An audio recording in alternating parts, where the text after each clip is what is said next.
The board game Sorry is a 1929 British invention designed specifically to teach children that human progress is an illusion and your loved ones will betray you without hesitation. And they will do it with a sarcastic apology while sending your little plastic pawn all the way back to the start space right when you thought you were winning. It is brutal.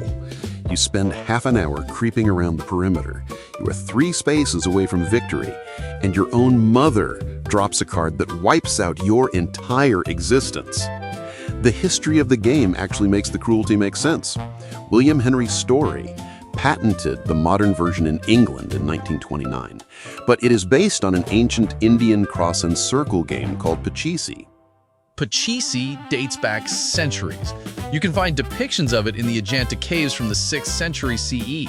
The board design has barely changed. Humans have been ruining their friendships with this exact layout for over 1,000 years. Parker Brothers brought it to the US in 1934 and swapped out the traditional cowrie shells for a deck of cards. They marketed it as the most fashionable game in England, which is hilarious because the core mechanic is pure psychological warfare. The rules are designed to break your spirit. You literally cannot leave the start space unless you draw a 1 or a 2. You just sit there, powerless, watching everyone else move ahead. When you do finally get out, the chaos begins. The board is covered in these triangles called slides.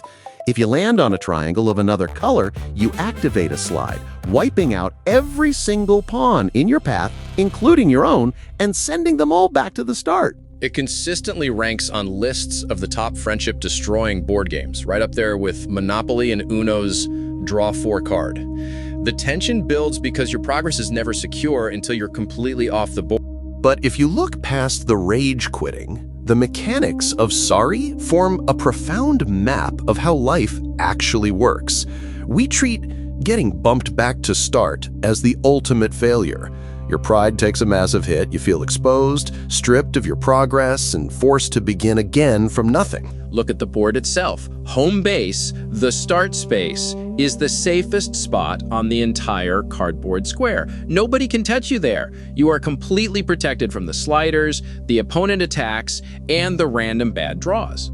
You wait in the safety zone. You let the right cards get drawn. Then you hop back out, aiming for the real finish line instead of just frantically reacting to the other players. That dynamic mirrors the spiritual and psychological resets we face. Life knocks you back. You get hit with confusion, fear, a sudden job loss, or relationship ending. You feel like a puppet being yanked around by strings. Our instinct is to fight it, to scramble back onto the open board as fast as possible. We think the smart move is to push through the fog. The smart move is the slide. You slide all the way back to home base, which is full surrender to the creator. You wait for him to deal the next card. The confusion and the chaos are not authored by God. When you are caught in that paralyzing, spinning fog where panic builds, you are out in the middle of the board, wide open for an attack. There are really 2 kinds of uncertainty in life. The first is that blind panic where your deceitful heart jumps in to fill the gaps and you make impulsive, destructive moves. The second kind of uncertainty is different. It is the hesitation that rides alongside obedience. You actually know the next step. You have seen the right card through conviction or peace, but the weight of the cost makes your hand tremble. The enemy still tries to bump you even when you are making the right move. You do not retreat into confusion, but you keep a foot firmly planted in surrender. You hand the fear over while you keep moving. The reset button is the ultimate protective mechanism. Throwing the mess at the creator and admitting you have no idea what is going on is not a weakness. It is a relationship. It is treating faith like handing the keys over to a father who handles broken pieces better than we do. The illusion is that we were ever in control of the deck to begin with.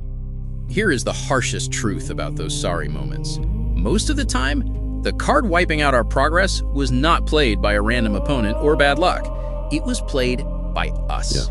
Ego and pride. They convince us we can control the board and fill our own empty spaces, which leads straight to addiction. Alcohol, shopping, anger, porn, bitterness.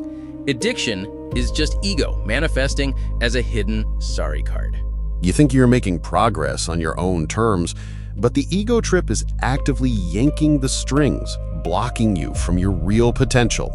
It resets you over and over, and it will never stop on its own. Those self-inflicted setbacks strip away the illusion of control. The waiting line at home base forces you to grow. You learn to spot the strings of pride faster, so the next time you step out, you are under better management. The ancient parables perfectly illustrate this board game mechanic. Look at the prodigal son. He tries to advance purely on his own ego, blows his entire hand of resources, and lands in a pig pen. That is the ultimate sorry card. Sliding all the way back to his father's house hurt his pride immensely, but the father's house was the safety zone. He got the robe, the ring, the feast, a reset far bigger and better than anything his ego could manufacture. Peter walking on the water is exact same dynamic. He steps out of the boat, makes a few moves, and the waves hit. Fear knocks him back. He does not try to tread water in the chaos. He cries out, and he is pulled straight to safety. David hiding in the cave from his enemies, watching his entire life crumble, constantly sliding back to that raw place of surrender, acknowledging that God deals the cards at the right time. What about the long seasons where the cards feel like they are never coming? You are sitting at home base, safe, but the waiting feels endless. You keep drawing cards that do not let you move. That is where the relationship is forged. You sit in the silence and remain honest. You do not cheat and sneak forward exposed. You trust the timing of the king who authors peace, not confusion. Every time you hit that restart button and surrender the need for control, the strings of ego go slack. Peace replaces panic. Life will never stop dropping sorry cards, relationships, careers, health, spiritual warfare. The hits will keep coming. But the game has a built-in mercy rule. You can always return to the creator. That move is never wrong, and it is the safest place on the board every single time. You do not need to parse every emotion perfectly or have your strategy entirely mapped out. Just keep handing the deck back. The king has the next card, and it is infinitely better than whatever moves we try to force on our own. If this conversation brought some clarity to your own reset moments, send the episode to a friend who might need the same reminder.